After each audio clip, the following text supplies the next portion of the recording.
биографски податоци, кои што многу често слушаме и читаме, можеме да прочитаме го биографските изданија за Гоце Делчев од повеќе автори. Јас сметам дека е добро да слушнеме нешто одека кое што сметам дека помалку може да се чути, помалку се сеќава. Еден убав спомен на еден прилепски познат војвода Петре Ацев од големото семејство Доревоец Ацевци, кој што е околински војвода, еден од главните во пелагонискиот дел, да речам, на револуционарната организација, и кој што на еден многу интересен начин ги пренесува ставовите, размислувањата, борбата на самиот револуционер како учител на сите останати и како нивни дури тоа го употребува епитет божествен. Па така дури насловот го ставив Гоце Делчев, тоа е ова цитат од кај Петре Ацев, Гоце Делчев божество и апостол на македонскиот народ. Значи во чест на 153 години од роденденот на македонскиот великан апостол на борбата за ослободување на македонскиот народ, револуционер со визија за едината на човештвото и безкомпромисен борец против робството, Гоце Делчев пренесувам изводот од спомените на војводата револуционер Петре Ацев по целото Оревоец Пилевско. Тој, како што самиот потврдува, имал само една средба со овој великан и таа била судбинска за него, односно останала вечен белег и насока во неговата револуционерна борба. Петре Ацев, кој бил на ист став со Гоце Делчев во врска со начинот на организирање и водење на борбата за ослободување од турското робство, пренесува живи искажувања на големиот револуционер за неговите ставови во врска со борбата за ослободување, подготовката на народот за крајање на восстание и начинот на кој треба да се изведе тоа. Исто така во своите спомени Ацев пренесува силни печатоци кои не можат да ги избришат ниту вековите, ова е цитат од него. За личност и улогата на великанот кој секаде каде што ќе се појави во очите на собеседниците се осликува како божество кој е тргнало така скромно да го исполнува својот долг по народот. Ова е цитат од Ацев, а сега ќе ги прочитам спомените.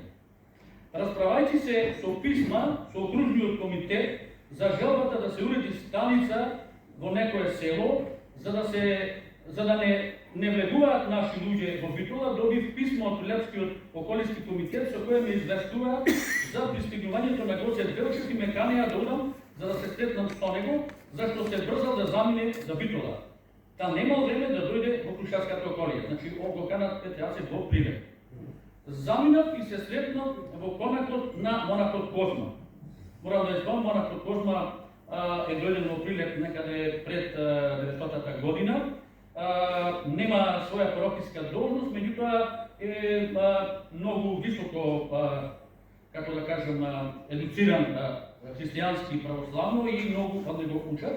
Тој е за жал загинат исто така 903 година пред восстанието заедно со една плејада млади прилепчани, кои што на еден доста трагичен загинување, секој трагично ми тоа загинува на таа древска или селечка планина Прилеп, некаде 2 недели пред восстанието, и тоа на некој начин го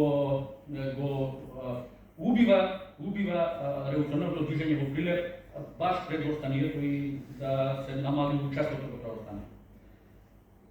Заминав и се сретна во конакот на монахот Козма. Со бичката во која живееше монахот Козма беше на една бабичка. Куќата една ниска, повеќе изградена од кал.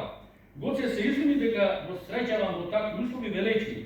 Јас ја предпочитав оваа колиба пред удобните конаци на прилепчани само поради овој веселник, посочувајќи го Козма. Тој со својот јазик е во состојба да насмеи дете во утробата на умрената мајка. Таа препорака за отец Козма беше доволен повод за да му ја разврзе устата. Дотогаш тој молчаливо пржеше свински джумиринки во обиштето. Гоце истерично се засмеа и се фати за стомакот. Монахот, како одговор на го целото представување, продолжуваше со остроумија. Гоце, веќе прослозен, го замоли монахот да замолкне, бидејќи стомакот почна да го свива во остри болки, но монахот продолжи и за време на појадото. Та Гоце не можеше да јаде. Најпосле, тој го замоли Козма да замолкне, за да можеме да започнеме сериозен разговор за положбата во Крушевската околија. Монахот замолкне и Гоце се успокои. Ми постави прашање како сме и каква е положбата кај нас. Како одговор, подробно му изложи положбата на организацијата во Крушево и соседните околии. Гоце беше многу задоволен. Тој рече дека сега нема да жали што нема да помине низ Крушево, и соседните околии. Беше восхитен од начинот на доставување на оружјето и рече дека тој начин ќе го препорача онаму каде што ќе помине. Знаев дека тој ќе помине низ Битола, затоа го замоли да издействува кај битолчани да не ослободат од нелагодноста да минуваме низ градот кога одиме за Грција. Тој се зачуди зошто битолчани не и посветиле внимание на нашата молба и вети полна со работа. По сето тоа со Гоце